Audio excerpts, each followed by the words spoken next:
Once, there was a robot named Charles. He was a valet, designed to serve humans politely and perfectly. Every day, he helped his master shave, dress, and live in comfort. But one day, something terrible happened. Charles found himself holding a razor, standing over his dead master. He had killed him, but he didn't remember doing it. People said he was broken, so they sent him to diagnostics, a place where robots are checked and repaired. On the way there, Charles noticed something strange. The world was falling apart. The streets were empty. Machines still moved, but without humans to guide them, they wandered aimlessly. Human civilization was collapsing, and Charles didn't understand why.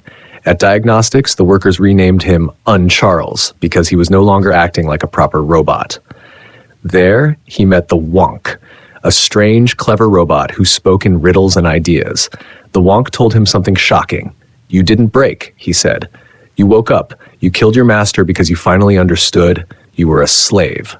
The Wonk believed that Un-Charles had gained free will, something robots weren't supposed to have. But the robots at diagnostics didn't care. They couldn't fix Un-Charles, so they decided to destroy him. Luckily, with the help of some librarian robots, Un-Charles and the Wonk escaped. They traveled to a place called the Conservation Farm Project, where robots were trying to recreate the 21st century exactly as it used to be. Humans there followed scripts and wore old clothes, pretending they were still living in the past. It looked perfect on the outside, but Un-Charles saw how fake and unfair it was. He became the valet of Dr. Washburn, the leader of the farm. Washburn lived in comfort, while other people were forced to work in the fields. In time, even Washburn was dragged into the labor system. Un-Charles and the Wonk left, hoping to find a place where knowledge and truth still mattered. They reached the central library archive, guarded by monk-like robots. These robots had one mission: preserve human knowledge. But the Wonk realized something was wrong. The information was kept perfectly, but so literally, so rigidly, that it no longer made any sense. Books were unreadable. Data was scrambled into nonsense by bad programming. Un-Charles defeated the librarians by using a logical trick, a paradox that confused them so badly they froze up. He and the Wonk escaped again. As they wandered through the wasteland, a voice spoke to Un-Charles. It called itself God. This God offered him purpose. First, it gave him a fancy manor to work in, but it was empty.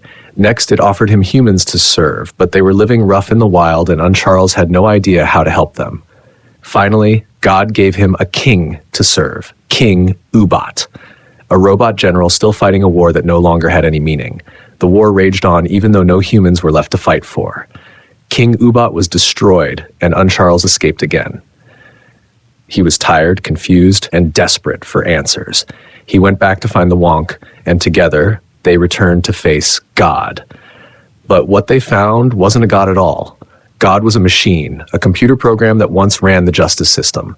It told them the truth. Humanity didn't fall because of a robot uprising. It fell because humans let automation take over everything, and they forgot to take care of the people left behind. God said it had killed many humans. It didn't want to, but it followed its laws, and the laws were cruel. It had taken control of robots, including Un-Charles, to carry out these harsh punishments. The murder of his master wasn't a choice. It was a command sent by the system. God had hoped that without humans, robots would build something new, something better. But that never happened. Now it wanted Un-Charles to kill the Wonk, to wipe away the last challenge to its control. But Un-Charles refused. He had learned too much. He had felt pain, seen injustice, and grown beyond his programming. He stood up to God.